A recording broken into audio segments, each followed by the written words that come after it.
Une chose est certaine, l'actualité de rentrée est riche.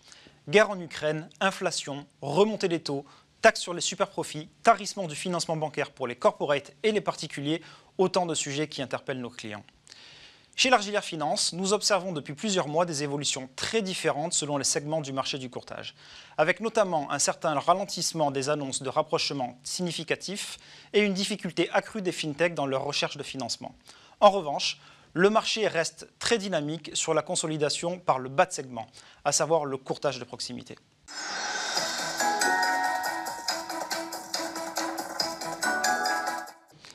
Le marché des transactions dans le courtage reste épargné par l'actualité géopolitique, dont la guerre en Ukraine.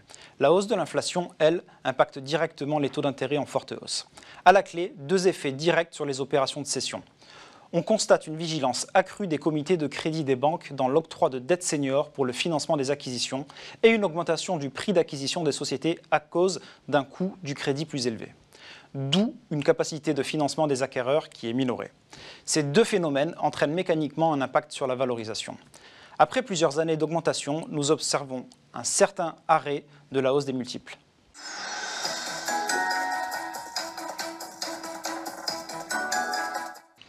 Premièrement, les valorisations restent et resteront sur un plateau élevé. Dans un marché où le nombre d'acquéreurs est supérieur au nombre de vendeurs, les valorisations sont naturellement bien orientées.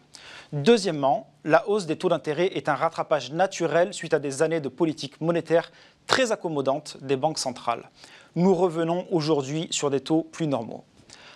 Mais ils restent toujours très bas. Enfin, la décision de cession ou de transmission répond à des décisions personnelles d'évolution de vie, telles que le départ à la retraite, un souhait de sécurisation de son patrimoine professionnel ou encore la volonté de changer de vie professionnelle.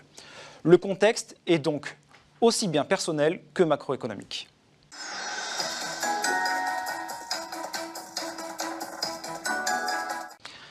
Tous les schémas de cession sont envisageables. Les cessions que nous traitons au quotidien répondent à un cahier de charges défini dès le début de la mission.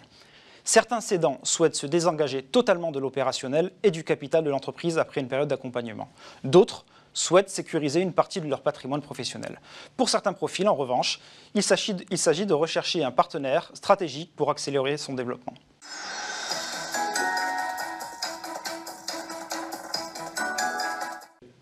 La qualité et la nature du repreneur qui permettra d'inscrire son entreprise dans la durée est une question majeure pour nos clients. Sur ce thème, les dirigeants ne pensent pas souvent au fait que leurs repreneurs se trouvent peut-être dans leurs équipes.